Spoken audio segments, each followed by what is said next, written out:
This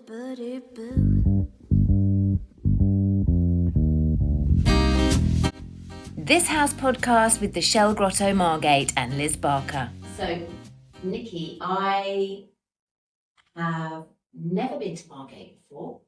This is my first time. For anyone out there who wants to come to Margate, it's amazing, but don't come on a Monday because everything is closed. It's sort of back end of the week, especially through winter. Yeah, summer it picks up. But yeah. And that's the other thing. It's obviously, it's a proper wintry day. We've had Storm Bert about, and I'm still in love with it. I'm in love with the old grandeur. You can see it's rejuvenating. You can see the hipster, cool element with the shops and the bars. So you tell me, you've been living here for nearly a year. What is Margate like? Yeah, so I've been here for almost a year now, and I've also come in the sort of Renaissance period of Margate with the people migrating from London, and it's developed a name of Shoreditch-on-Sea, so it's got the coffee shops and the eateries and vibrant life, especially in summer. I think it was a very different experience sort of 10, 15 years ago. It had the destiny of quite a lot of seaside towns in Britain with sort of airfares and people coming abroad, and it fell on hard times, I think, during the 90s and noughties. But it's really, up and coming again now, and it's a great place to live. I really enjoy it. Started in humble beginnings. It was a small fishing town, and it grew up in the sort of 1700s when sea bathing became popular, and people would come to the sea to feel the benefits of sea air. And then the Victorians, it was one of the first seaside resorts with the railways coming in, and it was a really thriving place to be at that time. Yeah, and it's a beautiful, the beach is huge actually. There's a massive the marine sands, really yellow sands, running right across the Margate. Yeah, and really nice coastal walks, I've actually done. The Viking coastal paths, they're great. The chalky hills down to sort of Botany Bay and the arches there.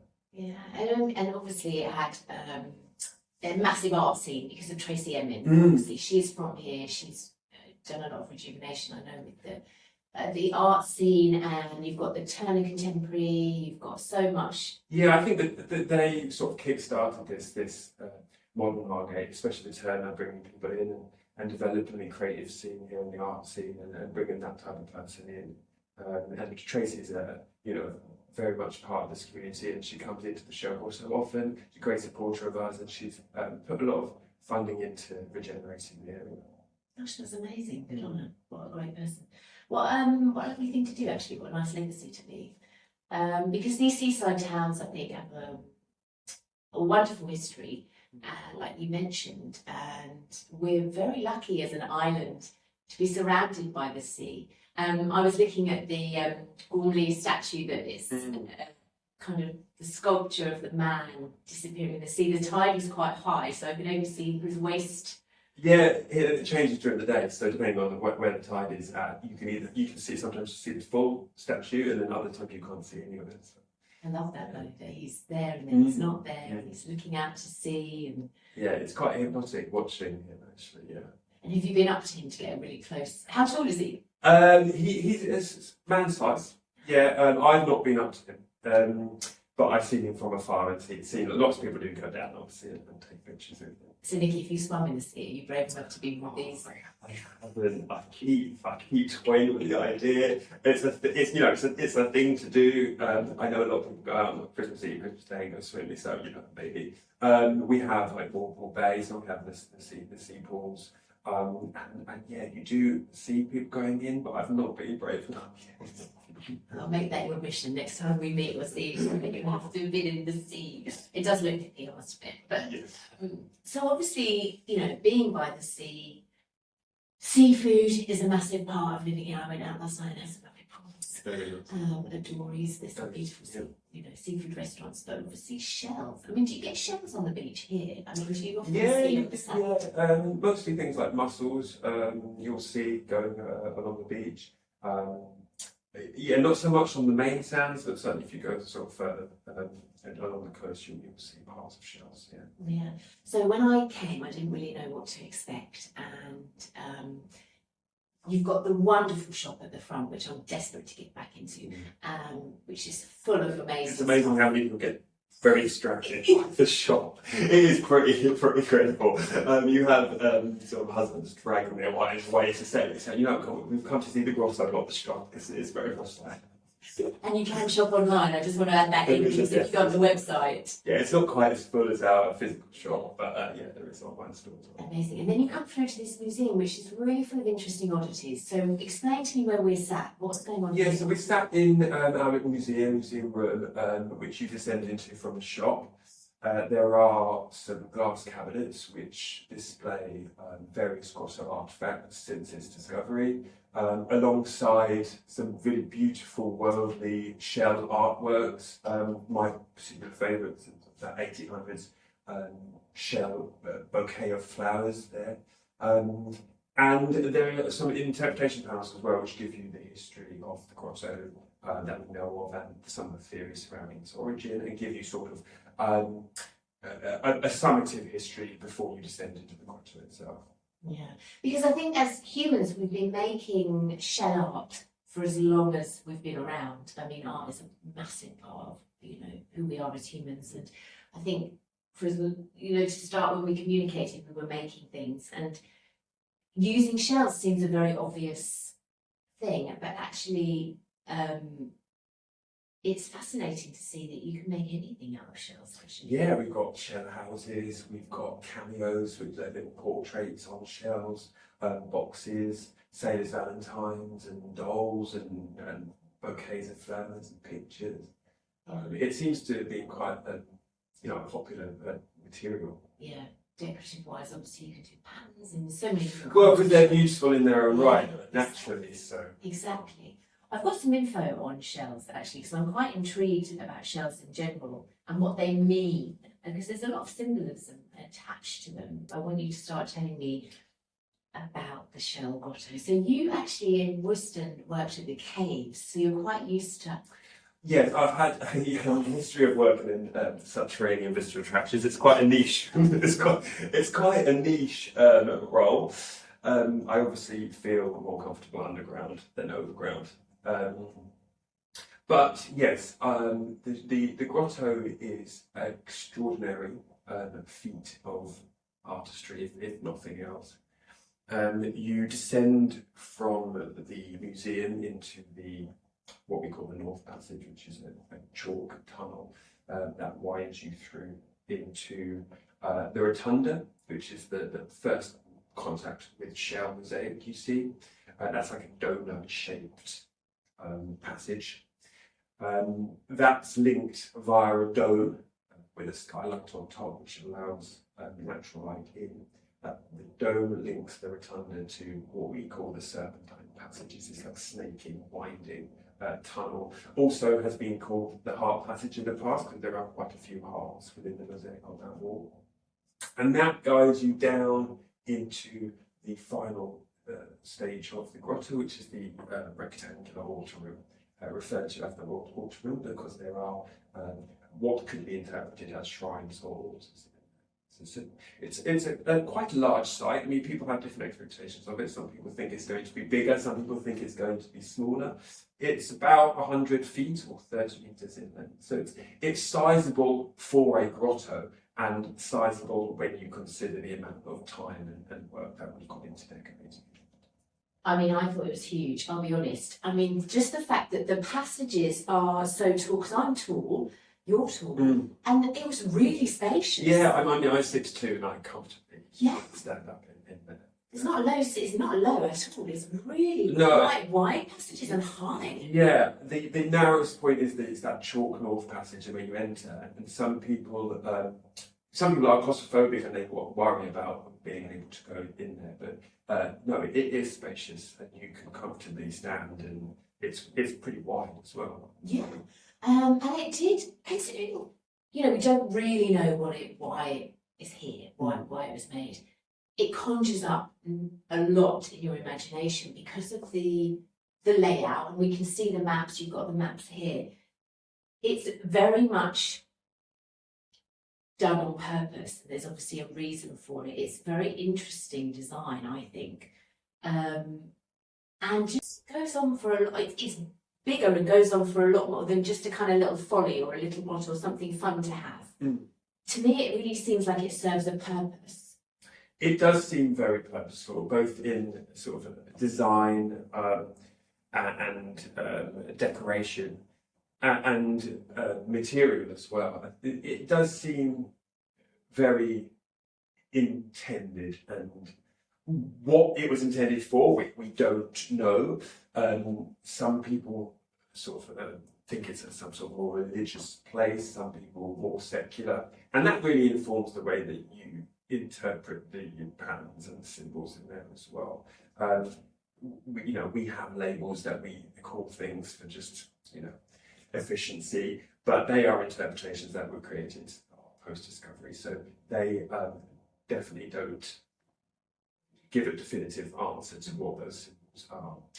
This is what I love about this, it's such a mystery. Yeah. That's exciting. And that's the beauty of it. There are so few mysteries in the world these days. There, with the Google and AI and being able to get answers at your fingertips, to have an actual mystery that is still unexplained and you can't just grab answers for is a beautiful thing, I think. It's super exciting. So I can't even imagine, obviously, let's go back to the beginning and we'll talk about the more interesting details inside, but let's go back to the beginning of how it was discovered, because obviously it was just there was a house, someone's home, and what happened? So we're going back to the 1830s. There is no documentation of the Grotto's existence prior to its discovery, so it was sat here underground before it was found. For how long, we're uncertain. But in 1838, the newspapers reported that it had been found. They tell the official discovery story. There, confusingly, are a few different discovery stories, but like all good stories. Like all good stories. But the official one, as reported in the newspaper, was the headmaster of a local school, Mr. Newlove. He bought a cottage nearby and intended to turn it into a girls' school. He put workmen into the ground to excavate and build some foundations, and they found a stone. When they moved that stone, they discovered the grotto, and they saw shell work, and they went in and found it. So that's the official story. So that would have happened sometime before 1838.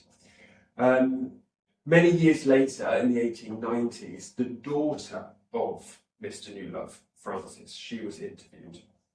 And she tells a slightly different account. And she said that a few years prior to that, her father finding it, her and her brother actually found it in 1835. And she tells a really just amazing account of her and her brother scrabbling through the chalk with candles around their neck and playing with it and coming back time and time again and using it as a secret, plaything, and brushing off the chalk from their dresses and running home when they needed to, and keeping it secret from their family for a number of years. So that was her story. And then there was another account of a boy who was at the discovery, and he said that Mr. Newlove had found it some years before as well, and that he told them to cover it up because he hadn't yet bought the cottage, and so he wanted to keep it hidden just for a few years longer until he bought the lease on the place and then have this official discovery. So there are a few conflicting accounts, but what we do know is it was found in the 1830s, and before that it was there for some time. And there's no record of it? No record. No written records, no pictorial records. Nobody coming forward at the time to say, you know what, my grandfather mentioned that there was this shell temple under Margate. Nothing to indicate that anybody knew about it. So it's been completely lost from local memory. and such a surprise to the people of Margate when it was discovered. Oh gosh, yeah, absolutely. There was obviously got a bit of a furore at the time, and lots of the newspapers reported it, and it instantly became an attraction. And the New Loves opened it as such, and people came and spent a penny, and it went down. I mean, I just love that something can be kept secret for so long. Yeah, whether it was intended to be secret or not, though, I guess that's another question. It might have been. I mean, lots of people think it was, made as some sort of secret, or actually placed by some an organisation or cult sect, with an intention of keeping it secret. Or it may have not been. It may have just been, a popular community space that got lost in time, as often things do. We're still finding things under our feet, which is extraordinary to think that there are potentially other structures with similar mysteries that we don't yet know about, that have just been buried and forgotten about. I love that, Nicky. You're so right. This is what this podcast is about. It's uncovering the secrets that lie beneath our feet or behind doors. It's, you never know what is under your house. Yeah, absolutely. And what you might find. And so when it was originally discovered, I mean, how exciting, and opened, was there anything else there? Was it just tunnels and shells? There was nothing any other giveaway as to kind of... No, not really. There are houses above it now, but it was just field at the time. The grotto, as you see it today, is almost identical to how it was found in the 1830s, bar a few repairs and discoloration, but it's pretty much as you see it. So there was no real additional clues or features that was there at the time. So on the website's really interesting, by the way, and I will give the website address, but it talks about what it could have been, and it tries to sort of work around those theories. So let's discuss a little bit about, it's 2,000 square feet, as you said, of mosaic, 70 of tunnels, and how many shells? Approximately 4.6 million. And that's based on a calculation of sort of counting the number of shells within a certain area and then scale. I was going to say, no, I certainly haven't. Although you're welcome to if you want to. But you're right, you're seeing it, and there must be millions. Yeah, absolutely. And the time and the undertaking, and what I really said to visitors who sort of mull over the theories and the conspiracies is you've almost got to sort of leave them to one side and just appreciate the amount of artistry and time and effort that has gone into making the grotto. Whether that was one person or a group of people, it's taken years and years and years to complete. Yeah. And it's not just that. It's not just the time taken to place the mosaic and the intention behind the design, but sourcing the material and importing it, and then hewing out the actual chalk itself. So yeah, it must have taken years. You're absolutely right. And getting that amount of shells in. I mean, just the whole process makes the mind boggle. Actually, it's extraordinary undertaking. Yeah. Yeah, most of the shells are local, so they have come from the Kent Coast area. We have native British shells, mussels, cockles, whelks, scallops, oysters, and they're predominantly from this region. The background infill, so the most frequently used shell is the flat winkle, and that is rare in this coastline. That we think was brought over from the south coast, west of Southampton, and that's not used for any sort of food or material. So that we think was brought over purely for aesthetic purposes. It's a naturally a lovely yellowy orange colour. So that would have been a feat in itself to bring that number of winkles over from the south coast.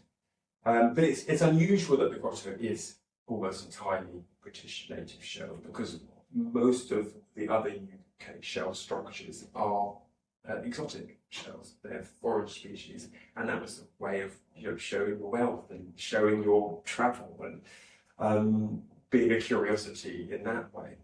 So for the fact that the grotto is much humbler in the shells that it uses is unusual. So let's talk about the different theories. There are as many theories as shells really at this point, and that will change based on who you talk to. And some people will take the theory and fit it to the mosaic. Some people say take the mosaic and come up with a theory. I mean, they range over thousands of years. So we have people who believe that the grotto is pre-BC, maybe Phoenician or Roman, sort of pagan in the concept of design. They think it might be a spiritual space, something to do with fertility. That's what we get a lot. Lots of people see fertility symbols within the mosaic. We then have those who think it might be slightly later, so Middle Ages, medieval, Knights Templar, that word gets banded around a lot with this sort of mysterious side. And then you have those who think it is even later than that, so they think it might be 1500, 1600 folly. Grottos and follies were very popular in the sort of 1600s, 1700s. They, like I mentioned earlier, were a way of wealthy, well-travelled people to show off and sort of say, look, I've been all over the world and I brought this back from Rome, and but it wouldn't be hidden necessarily. But it wouldn't visible? be hidden. It would be more visible, and they would have used more exotic shells, and they were parts of estates which had manors on. And the grotto, looking at all the maps from the past, don't show it being part of any estate. So that's unlikely, but certainly can't be ruled out. I mean, what do you think? What's your personal theory? Well, I see. I like to come at it from a place of non-bias. I think as guardians of the grotto, it's not our job to present fact and theory, but to do it like sort of without bias and present it all equally together. But I flip-flop between them. I will change my opinion based on the last thing I read because in my role I do a lot of reading, I do a lot of research. It helps my understanding of the site, and I will read a theory about the Romans making the grotto, and I think that fits entirely, and I'm completely subscribed to this theory. And then I will read a research paper about it being a folly, and I think, actually that makes complete sense. Or medieval. I go between the two, but I think that's part of its charm. Yeah. Well, I must admit, personally, when I was down there, I just wanted to wear a big black cloak. I wanted to be in traitors. I wanted it to be purely pagan and nicer than Templar, and imagine it lit with candles and I think that's stuff going down. that's part of it as well. It's open to your interpretation, and it's really interesting talking to visitors and sort of getting their theories, because we often say it's almost a projection of your interests and your visual references. So if you're interested, as I am, in sort of Roman and pagan religion, then I will project down to the walls and I will see fertility symbols. And we take visual references from our own life. Like you will take this, what we call the sun in the autumn. It's a circle with elongated triangles around it, and we perceive that as the sun because that's our reference point. But it could just be a geometrical pattern. So it's really careful not to sort of push something on it, because that can really skew history. That's a really good point, actually. I mean, let's look at the symbols. So obviously, I can see some hearts. Yeah. I can definitely see. Obviously, it's so packed. I mean, there isn't an inch that's decorated. No. And obviously, where some shells have come off, it's absolutely every. It's packed. Yeah. And you can see flowers, and you can see some really intricate designs, and you can see some much bigger kind of things. What's going on there? What other symbols can you see that I didn't see? Well, lots. You'll look at it and you'll see things, and I still see things that I hadn't seen last week. There appears to be quite a lot of references to sort of natures with flowers and sun, stars. There is lots of interpretation around sort of fertility symbols, like I mentioned, snakes, journeys. and hearts, like you mentioned, and then some more geometric diamonds and circles and things. But so what they mean is open to interpretation. We do provide visitors with a little map, and it's got a very brief wayfinding markers on there, and that describes what most things have. So there's so for example on the map there's birth, spine, what's spine? Spine, some people think that there are like a vertebrae. Yes, that type of thing. Yeah. Okay. Gods, obviously goddesses. So you can see the god Ganesha. And some people think they can see like Buddhas and things in there as well, and god Bacchus. Yes, that's obviously the more towards the religious side of things. You've got the anchor of hope, tree of life, which is interesting. The altar, the growing tree. You've got the corn goddess. So these particular ones were done in the mid 20th century by the then owners. They thought it was a good way to sort of lead people around and give some indication of what these things might be. I think it's handy. I didn't see anything. I missed the willies. Phallus. There must have been some nice, beautiful, big. Yeah, there's certainly one. Oh, is there? Certainly one. It's previous one that I totally missed. It's certainly it's quite large. I see lots of vaginas in there as well, and that's all where that's associated. Well, exactly, and actually shells have been massively important.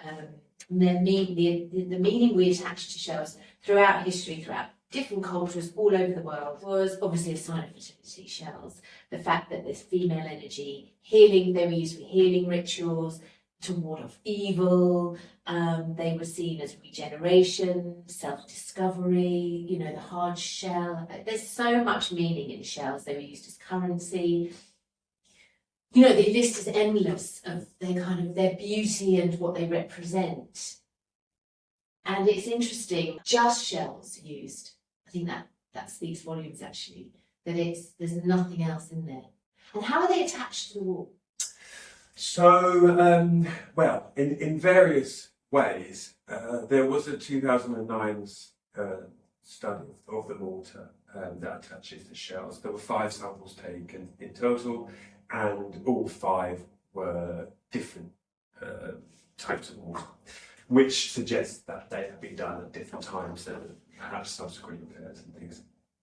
But some containing quite unusual materials like volcanic rock and fish base and things. So, but a variety of samples.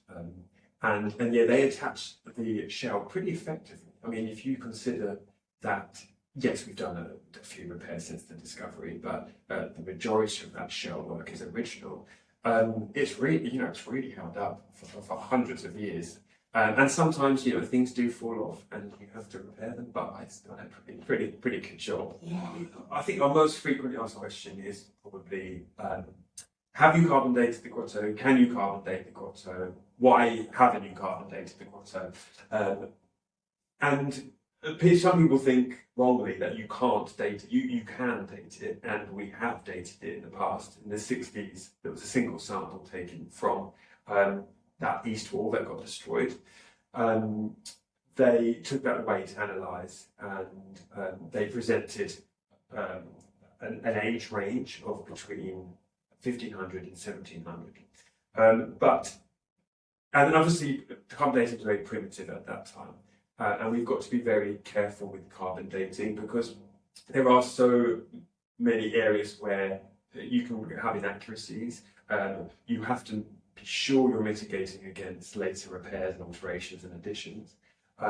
So to do that, you have to take samples from all over the site. So if we did another round of carbon dating these days, we'd have to take so many different samples that are potentially destructive. It's also incredibly expensive.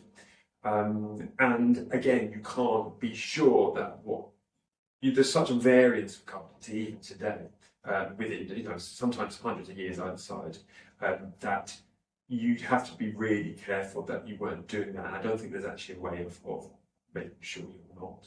And I think our job is to conserve it, and that's our priority at the moment, because we wouldn't want a false date coming back, and then that being taken as fact, and then skewing history as we are already having to unpick things that have been labelled as fact in the past. So we certainly wouldn't want to do that. So we're in a position where we'd be entirely sure this was going to be accurate.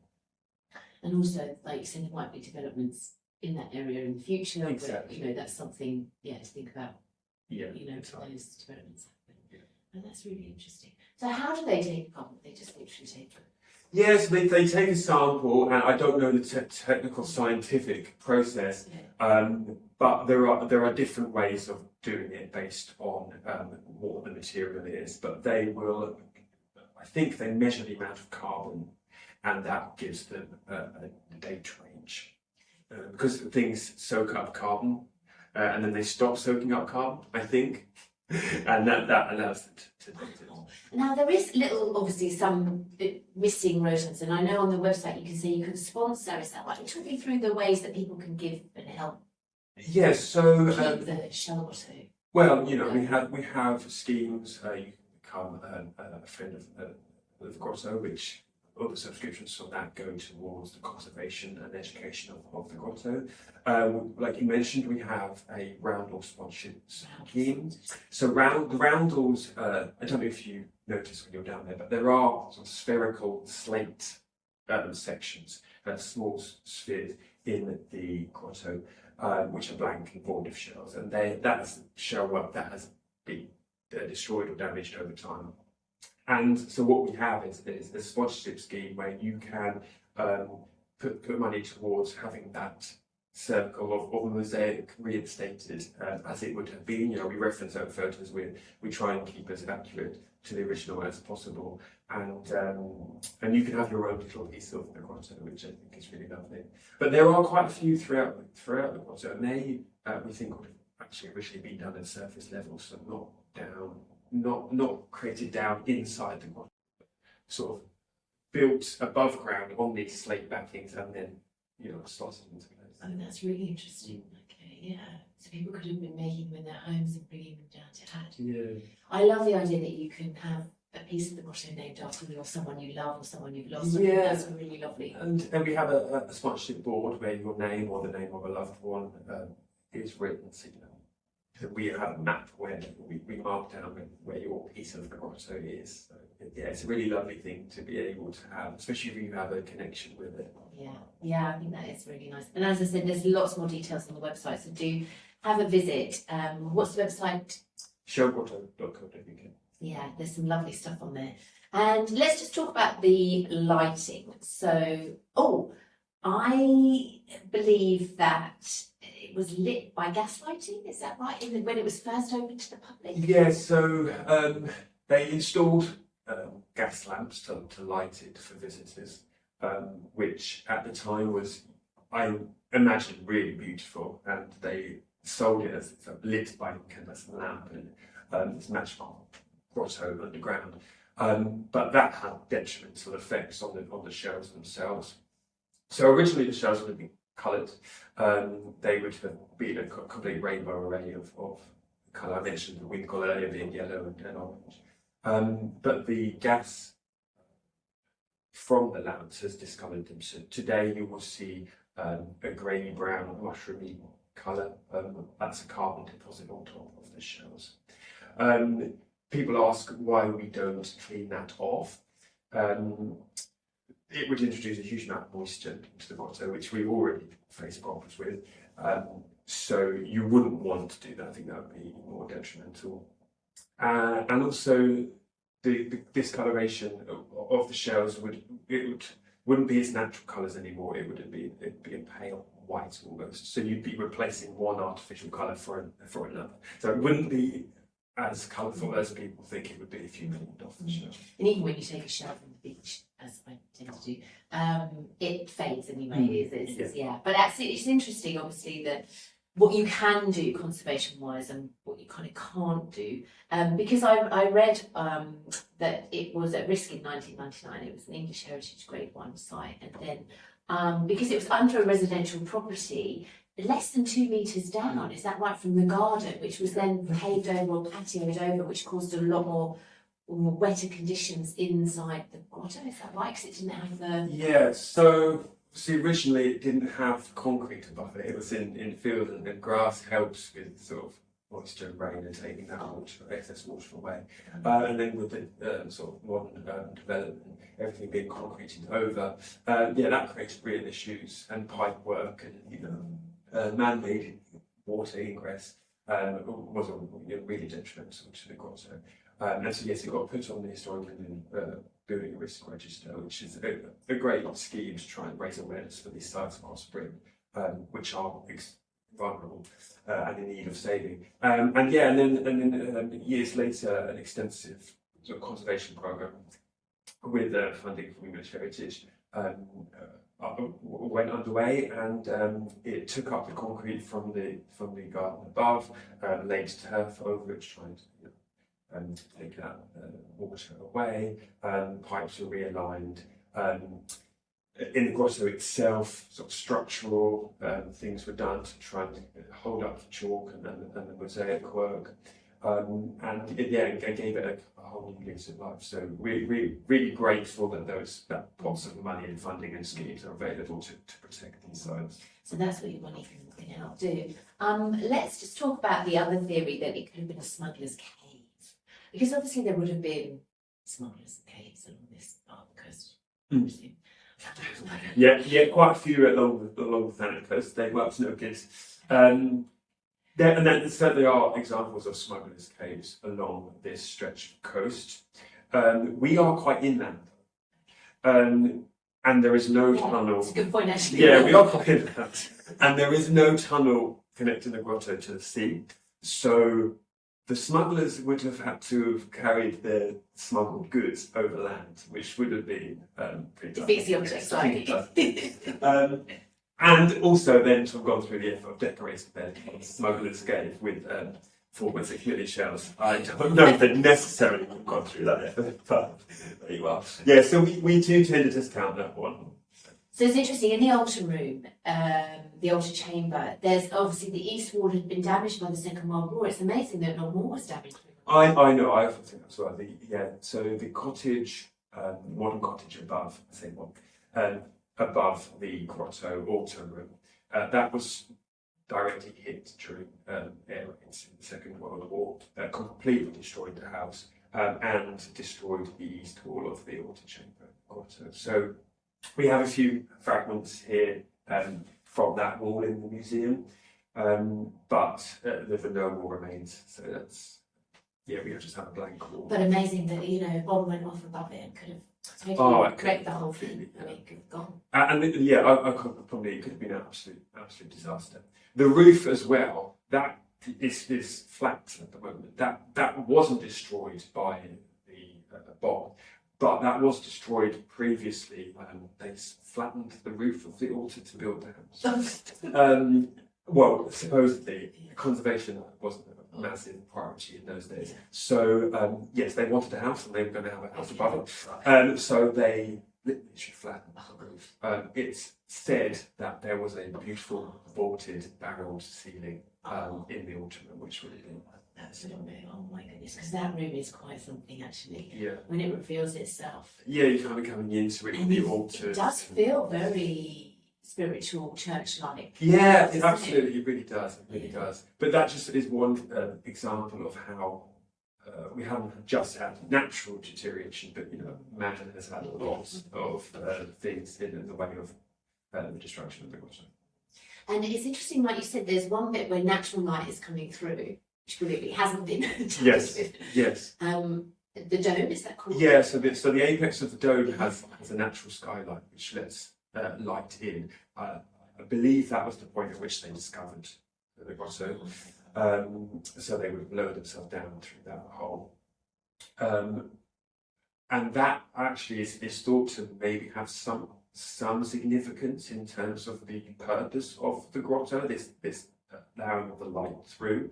And many years ago they did an experiment where they set up mirrors in very specifically placed positions, and at some solstice of the midsummer sun, at the point of midday, they watched as the sun came through the top of that dome, and it bounced off the various mirrors that had been placed in, sort of worked its way down the serpentine passage, and the light hit the altar on the south wall of the altar, and that gave way to this idea that, well, maybe the grotto acts as some sort of solar calendar. It fits in beautifully with this idea of fertility and the worship of the land and the sort of pagan beliefs.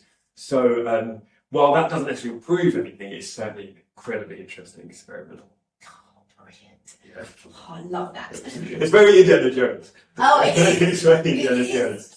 Love all this. I mean, this has been fascinating talking to you, Nicky. You're very knowledgeable, and it's wonderful opening up another world, another dimension, another part of history, which we will never know the answers to. But it's great to use our imaginations and think. Yeah, and I think that is it. I think I alluded to it earlier. We may never have the full answers, and maybe that doesn't matter. Maybe the theories and the conspiracies are one thing, but actually the beauty of it is in its artistry and is in its mystery.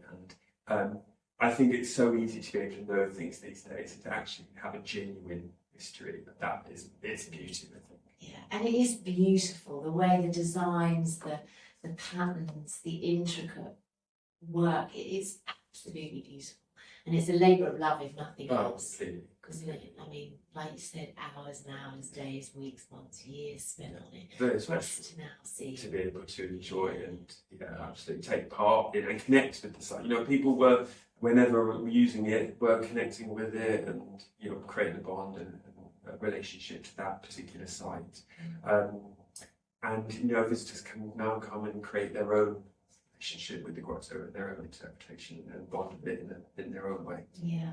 I think even if everyone loves shells, but it is something to come and see for yourself. I can show photos and videos, but it's nothing like being in it. No, because it's not just about the visuals, it's about the ambience as well, and the feeling of it's not one of the fortunate people who gets to be down there by myself, and I can go and spend some time down there, and it is the feeling as much as the visuals. It's a pretty special place. Yeah. Yes. Well, Nicky, thank you so much for letting me go down there. Very welcome. Giving me a good excuse to come and visit Margate. We'll be back. Come back in the summer when more things are broken. I absolutely love it, and there's so many interesting things in Margate. Actually, I wanted to visit the Crab Museum. They've got caves as well. Yes, the Margate caves up the road, which we often get confused with. But yeah, that's a great chalk mine. The Crab Museum, the Turner Contemporary. Yeah. Dreamland, obviously. Dreamland, great fun. You've got the Tudor House, which is not open to the public at the moment, but that's an interesting thing to see. And all of these sort of that thing of looking up and seeing the architecture and the history and how it's developed and things have been knocked down and rebuilt, and that amalgamation of the Margate history is great. Yeah, and who knows, maybe there's some more to discover somewhere under someone else's house. I'm sure there is, and I will be very excited when it happens.